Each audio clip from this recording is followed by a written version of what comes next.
Palabas na itsura ng tao? Oo. Maganda? Ano?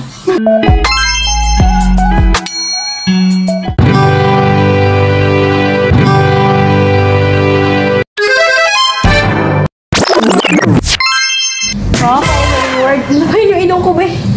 Nalabo yung mata ko mga kakampiso. Hindi mo na makakita ang kapaligiran. Aray ko naman, okay, itsura ko! Ang kanyang huling salita na alam kong hindi niya mahuhulaan. Okay.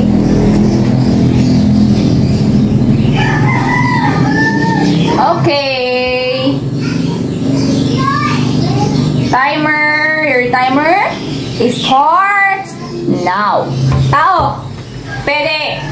Katawan ng tao. Hindi. Ginagamit ng tao. Pwede. Pwede ginagamit ng tao. Sa katawan. Pwede.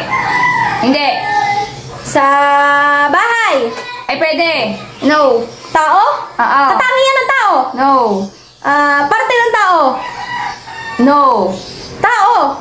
Pwede. Bagay. Pwede. Ginagamit ng tao. Yes. Sa katawan. Pwede. Sa katawan. Panligo. Hindi. Pangluto. Hindi. Panglaro. Hindi. Sa salas.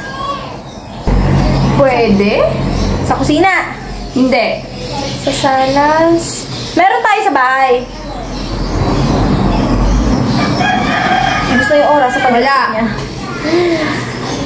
Tagalog. Yes. So, bagay. Yes. Bagay na ginagamit ng tao. Pwede. Sa katawan. Pwede. Sa pag-aaral. Hindi. Panulat. Hindi. Appliances. Hindi. Kinakainan. Hindi. Nilulutuan. Hindi. Nasa loob ng ref. Wala. Hindi. Sa tao. Yeah. Pwede. Kwintas. Hindi. Singseng. Hindi. Accessories. Hindi. Accessories. Sa katawan ng tao. Pwede. Bagay na nasa katawan ng tao. Pwede. Ang gulo mo. Bagay na nasa katawan ng tao. Kulay? Hindi. Last 14. Last 13 seconds. Oh my God. Nasa katawan ng damit? Hindi. Bra? Hindi. Pamoni? Hindi. 4, 3. Muso? Hindi. 1. Wala, natalo ko. It's takong. Tapos sinabi mo na lang bagay, bakit ka pa nagtatao? Hindi naman pwedeng tao. Ginagamit ng tao, dapat, pag sinasabi ginagamit ng tao, sa taas, sa gitna, sa paa, saan? Dapat, kasi ba naman guys, sabi ko, bagay na ginagamit ng tao, pwede. Pwede naman sabihin, oo.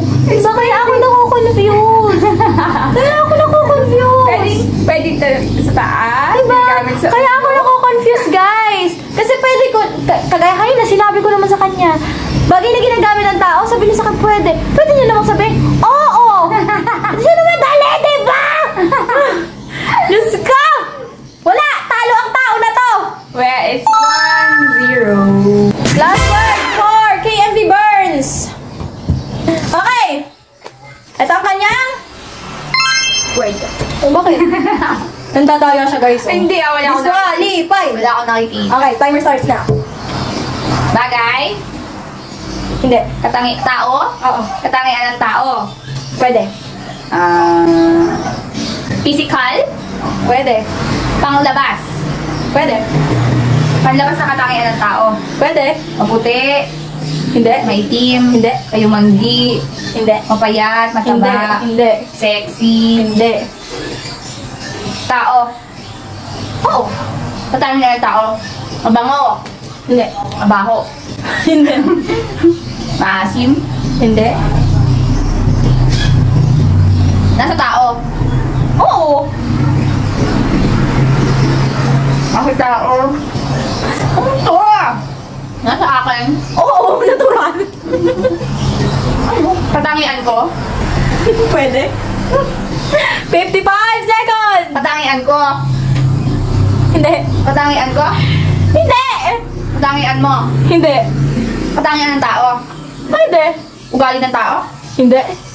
Panlabas na itsura ng tao? Oo. Maganda? Wala. Hindi. Maganda? Wala, hindi nga. Mabait? Hindi. Layo. Mapagbigay? Hindi. Mapagmahal? Hindi. Laging sinasaktan? Oo. Broken hearted? Hindi. Sawi? Hindi. Lagi nasasaktan? 5 seconds. Pwede. Ako ba to? Oo. Si Berna? Oo. Timers end. Laging nasasaktan pag nagbabalat. Oo, saan? Sabi mo, katangian ng tao. Pwede maganda yung uso niya. Pwedeng pangit. Part na ang katawan ng tao yan. Kung sinabi mo, part ng katawan ng tao, taas. Oo, hindi nalaman ko yung uso. At least, nakatatawanan siya, di ba? Kahit hindi ako nalala, nakatatawanan pa rin siya. So, our score? Kaya pa naging katangian ng uso? Ang katangian ng uso maganda. Kaya magandang uso yung nalagay, di ba? Okay. At dyan na nga nagtatapos ang ating Pinoy Henyo with a Twist.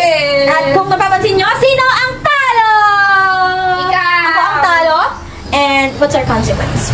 Maglalagay ng Gawgaw. gaw-gaw sa mukha. So, ang scoring natin ay 1. 1-0, okay. So, babalik kami. Kukuha lang kami ng gawgaw. Let's go! Ay! Joke lang po. Baka naman iganon mo ko ng bomba. Okay, 1, 2, 3. Yung, baka mapango yung ilong ko. Panguna. Pagod. Tapos kabilang face. Kabilang face. Okay na. Alright! At dito na nga nagtatapos ang ating Pinoy Henyo with a Twist. Maraming salamat sa inyong panonood. See you again sa susunod nating video. Bye-bye!